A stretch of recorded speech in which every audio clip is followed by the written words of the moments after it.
computers have changed the world. It's like the most obvious thing you can say, right? But they've certainly changed my world. I was just thinking back, how long ago did I buy my first computer? And I actually have the paperwork on it. So let me share that with you. May 31st, 1991. So not quite 30 years ago, I paid $1,767 for a computer that had a 386 motherboard, 2 megabytes of RAM, 2 megabytes, 80 megabyte hard drive, 2 floppy disks drives, the 5.25 and 3.5 inch, had a MS-DOS 401 software installed. So yeah, this is pre-Windows. 14-inch monitor. And so I worked on it, figured out how to use DOS. I had a friend that was pretty good at typing the commands in on the command line, so I looked over his shoulder. And then we moved on to Windows, and that changed the world. Since then, I think I've had about 8 or 9 computers. About 9 years ago, I bought a MacBook Pro, my first Apple product, first Apple computer anyway. When my last desktop Windows PC died, I don't know, a few years after that, I ended up using the MacBook as my main computer for a number of years. And I upgraded it, put like a terabyte solid state drive in it, and tripled or doubled or quadrupled the RAM in it, so that it was a nice machine. I still use it a lot. But last year, I ended up buying a 27-inch iMac just over a year ago. Had a really good winter, had good business, so I kind of splurged. And to me, that's the best computer I've ever had. And so, you know, I could geek out on the hardware, but the fact is the computers have indeed changed our lives. I write on a computer, I make graphics, I store photographs, I communicate with friends and people around the world. Thanks to the internet and computers, of course, I have access, as do you, to the bulk of mankind's total knowledge. I know we watch cat videos and sling darts at each other. But having access to all that knowledge is certainly daunting in and of itself. Hey, this is Tim Patterson. And you've got Trade Show Guy Monday Morning Coffee. Again, thanks for joining me. Or unless it's your first time, this is a blog/video, blog/podcast that I do once a week. Posted on Monday mornings at TradeshowGuyBlog.com. Mostly a business type of blog, interviews and things like that. We'll get to that in just a second. But there's some personal stuff that comes in there. I've been doing this for, this is the 4th year, 2017, 18, 19. Yeah, this is the 4th year. We're moving into the end of the 4th year here. So anyway, I have an interview to share with you. About a year and a half, not quite 2 years ago, I connected with a sales trainer named Jeff Bajorek, and we had a great conversation about sales. You can find it. I'll put the link in the show notes so you can go back and watch this. But with all of what's going on in the world and how people are, businesses are trying to pivot to this or that, and make sales, of course. Nothing happens until a sale happens. I mean, sales run the world. Nobody gets paid unless somebody buys something or somebody sells something. Those kind of go hand in hand. So I thought it might be fun to get together with Jeff again and see what he's doing, see how some of the people he's working with are approaching, making sales in this day and age. And here is how that fun interview went. I got Jeff Bajorek here on Trade Show Guy Monday Morning Coffee. Jeff, it's second time around for you. Really appreciate it. Thanks for making time. I'm glad to see you. I am really glad to be here. It's not often I get invited back. Yeah, well, places. So, you do sales training. You're a speaker, a workshop facilitator, podcast host. A lot of stuff that I probably don't know about. So let's get kind of a thumbnail sketch of what you do and how long you've been doing this here in the sales world. Oh, wow. So I've been selling. Wow, I'm coming up on my 16th anniversary, August 12th, 2004. That was my sales birthday.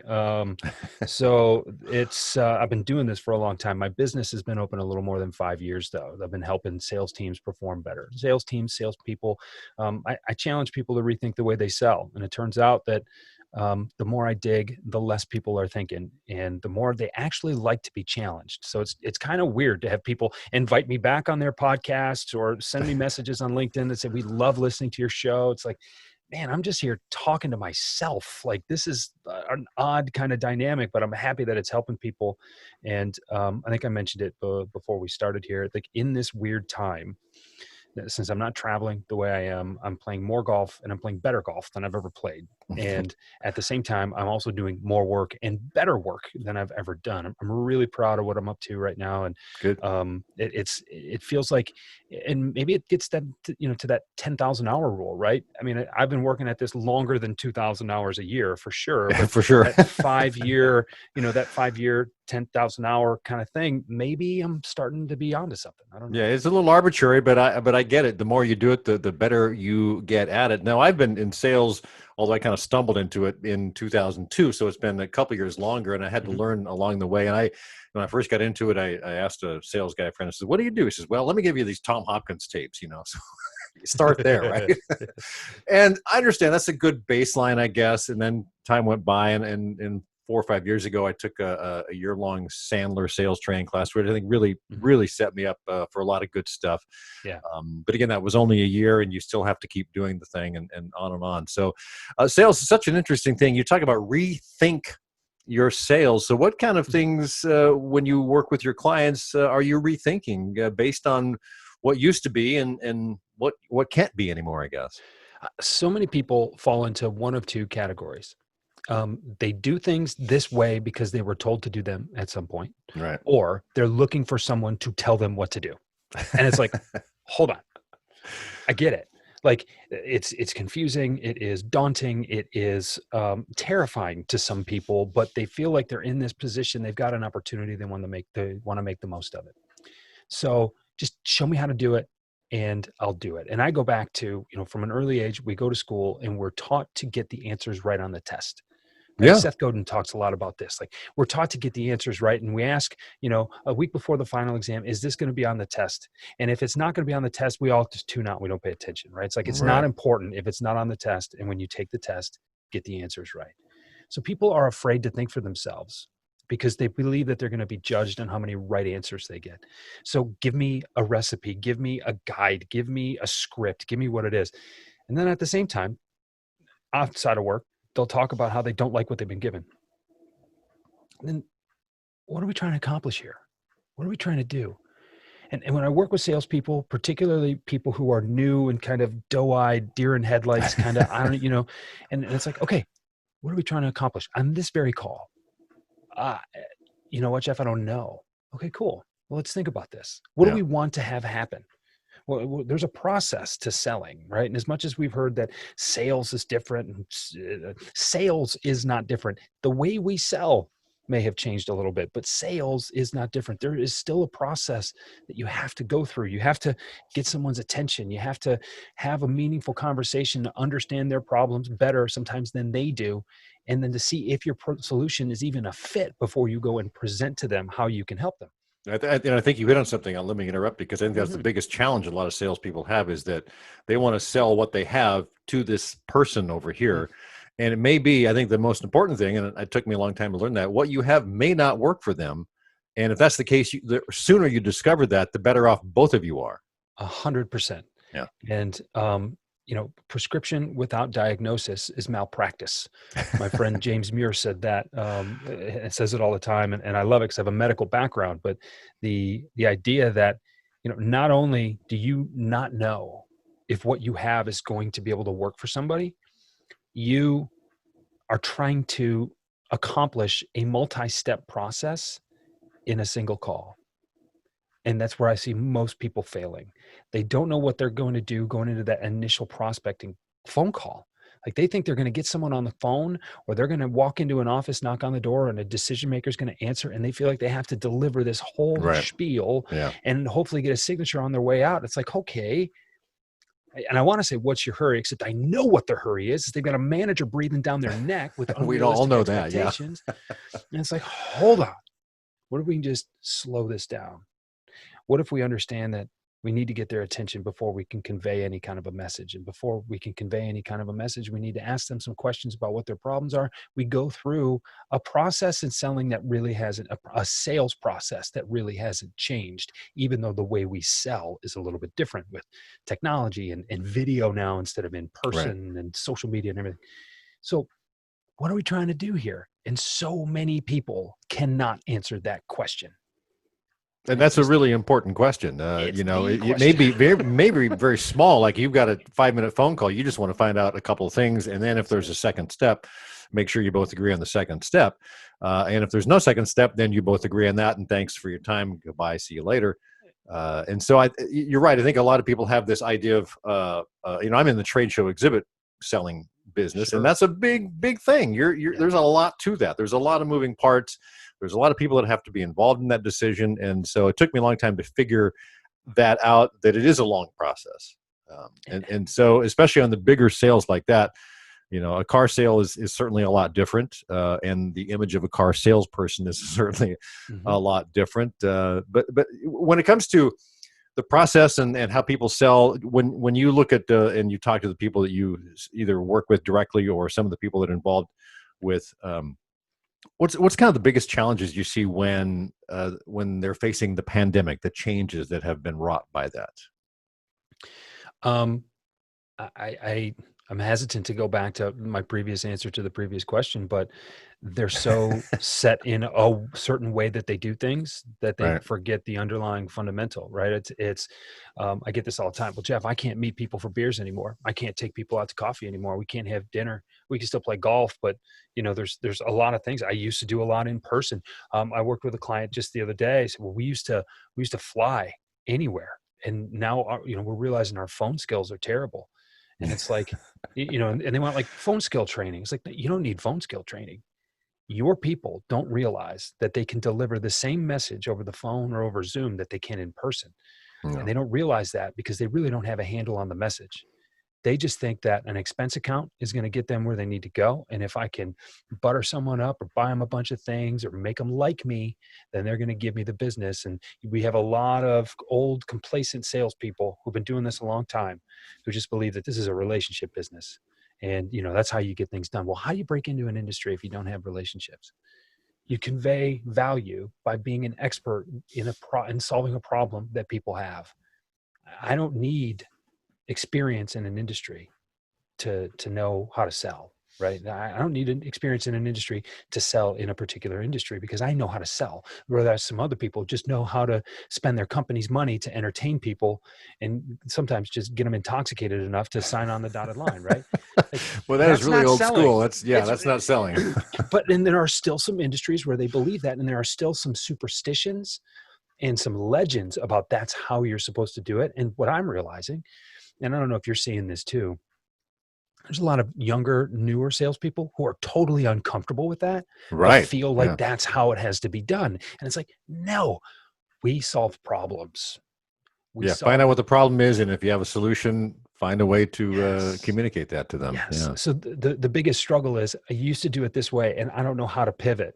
Well, I would argue that the way you did it before, you weren't all that effective at it. And the common route to how to sell well the old way and how to sell well the quote new way, right now is understand how you help people, understand how you're differentiated, understand who those people are, and have real conversations about the problems they're facing, whether or not they know them. Here's the other thing. You know that they have problems before they do.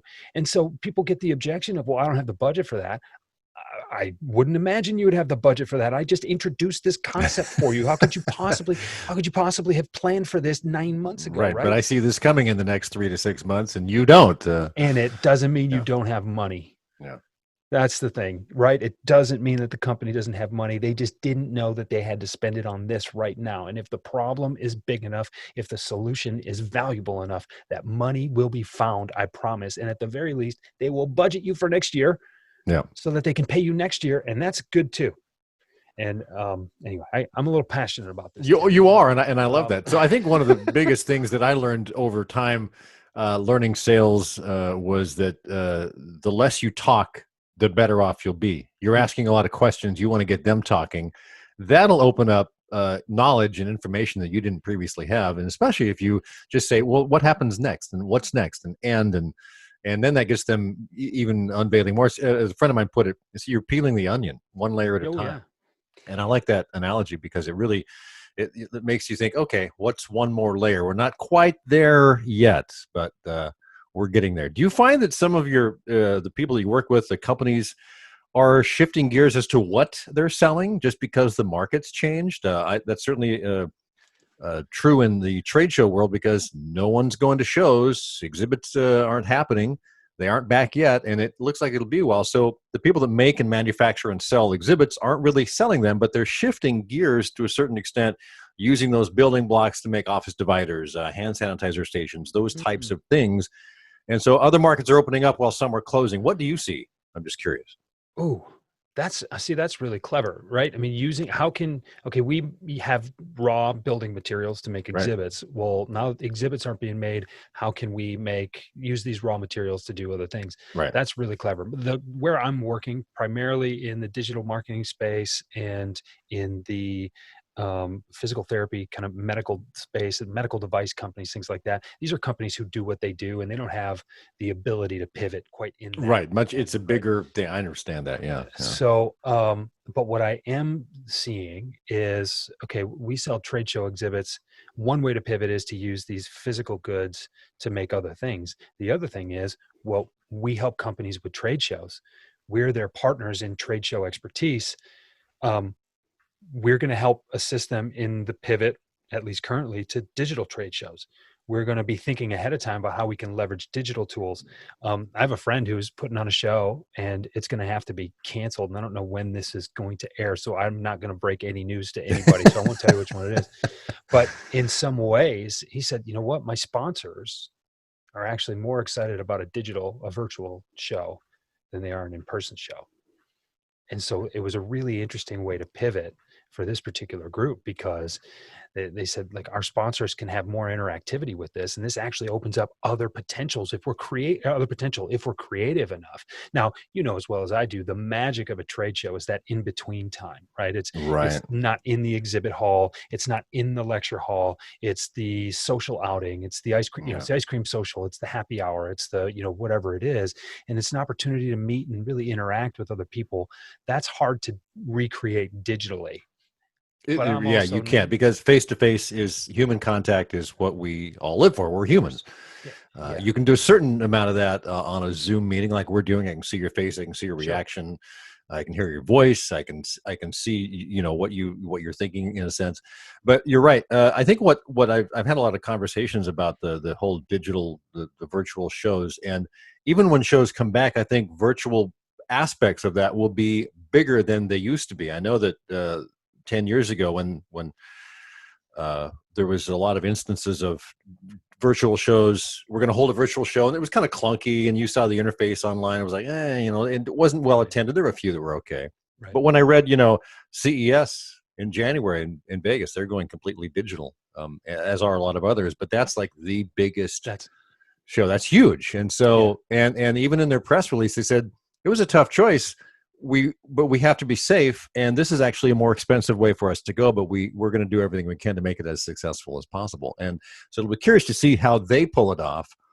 There was a show recently in Florida that was part of the exhibit industry called, I think, Together Again, and they had, 200 exhibitors, 1,500 attendees, and about 8,000 or so attending online.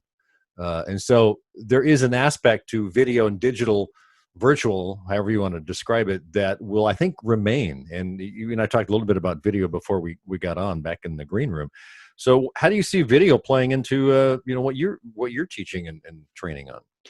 Well, I think that face-to-face conversation is really beneficial. And I think, again, if you have your messaging down, you can get a meeting and be way more effective in 15 minutes than you can in 2 hours trying to walk the trade show floor or standing behind your booth, right? If you give people a reason to talk to you, then you can be much more succinct with your communication, and video facilitates that. Like you just mentioned, we can still read body language. You can read my facial expressions. You can see if I'm looking the other way. You can see if you have my attention. I mean, when you think about the benefits of that, and even for sponsors of trade shows, how often are you on YouTube and a little watermark or a little pop-up pops up, part of the way through, click here for the, a special deal or something like that. I mean, sponsors will be able to put themselves in front of attendees rather than waiting for attendees to go to sponsors. Because I stopped going to a lot of trade shows because I heard from my customers that they purposely avoided the exhibit hall. I'm like, well, what am I doing here? And so, here's my money. Thank you. Right. But I think video is one of those things that is much more prevalent. We all have FaceTime or some kind of instant message, kind of video messaging on our phones.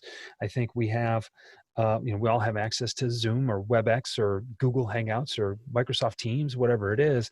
And I think that people just need to embrace it a little bit. I think and I was just writing about this morning, that we're so eagerly anticipating things to get back to quote normal, or Right. what they were. And if my experience going back to the gym yesterday for the first time in 4 months is anything, it's clear to me that we have a lot of work to do before we can even establish normal or reestablish normal, once we've been given the permission to do it. Right. So now is the time to focus on your messaging, your target markets, your value proposition, the way you solve problems for the people who have them.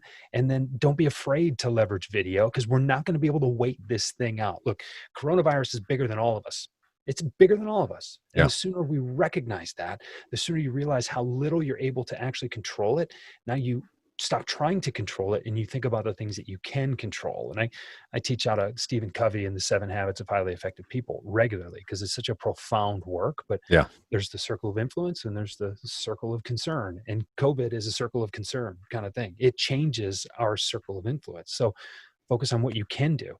And maybe you can't go to a trade show, but if you have a compelling reason for someone to sit down with you for 10 minutes, you can do it over video with anybody in the world. There are opportunities here for people who are looking for them. And if you're, kind of turtle heading it, just kind of waiting for the storm to pass, I don't know if you can wait. I can't wait. It's a challenge. Yeah. And I mean, if you're doing a Zoom meeting for 10 or 15 minutes, you don't have to fly across the country. Oh my gosh. Yeah. And you look, I'm going to be honest with you. I'm wearing pants right now, but you didn't know that, right? Like it's one of those things you can get ready so much more quickly. Like, I mean, when I think about if I was going to fly to see you, that's a 4.5 hour flight from Detroit to PDX. It's not a bad flight, but it's 4.5 hours. How many Zoom meetings can I have in 4.5 hours? A bunch. I can have 8 15-minute meetings with plenty of breaks. And if I've got compelling reasons for my prospects to have those meetings with me, I can be so much more productive. I mean, I still want to come and see you because I really like Portland. And great experience. But I think you hit it on the head. Give them a reason. Give them a valid reason to talk to you, and they'll do it. If you don't, they won't. So that comes back to your messaging. I agree. I hate to be so boring and keep talking about messaging and things like that, but that's really what people have to get figured out. Jeff, I appreciate catching up with you. How's a great way for people to find you online before I let you go? JeffBajorek.com. That's the fastest way. And you're a part of my little online community. If you want to go to rethinkthewayyouSell.com, that'll let you in or allow you to apply. There's a brief questionnaire. I'm just kind of screening people as they come in, but it's an online community, and it's basically a little focused community on sales. Yeah, it's great. Yeah, we're having fun, and I've got big plans for it. You're only seeing the beta version of it right now, but it's a cool way for people to interact, and I love the platform that it's on. So JeffBajorek.com, that's where you can find me. And I mean, everything I do is kind of attached to that. Exactly. And if you're curious about the community, you can go to rethinkthewayyouSell.com. Jeff, it's always good. Thank you so much. I appreciate it, and be well. Oh, this was great, Tim. Thanks. All right.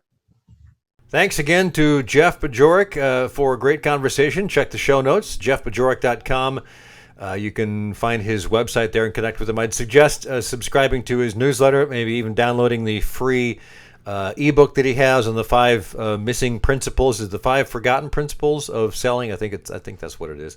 It's a good little ebook, and that puts you on his newsletter just like that. So thanks again, Jeff. So last week's one good thing was the fact that NBA was back starting. It was a little late because the NBA had been going for a couple of weeks. 20 teams got together, played 8 games, and out of that, they now have 16 teams for the NBA Finals, which start this week. I'm going to re-up the NBA as this week's one good thing because over the weekend, on Saturday, the Blazers beat the Grizzlies in a play-in game, and they made 8th spot, 8th out of 8. And they are in the playoffs. They have the honor now of facing LeBron James and Anthony Davis and the rest of the Los Angeles Lakers. Although the Lakers have a couple of significant injuries, and the Blazers are playing way over their heads. Who knows what'll happen in an 8-game or 7-game series? It'll be fun to watch. Anyway, that's this week's one good thing. That's this week's Trade Show Guy Monday Morning Coffee. Please go to TradeshowGuy.net, where you'll find all things to do with the company, with the books I've written, and some freebies there, downloads, videos, other things. It's all right there. TradeshowGuy.net. Have yourself a great week. Let's do it again in a week from now. Thanks.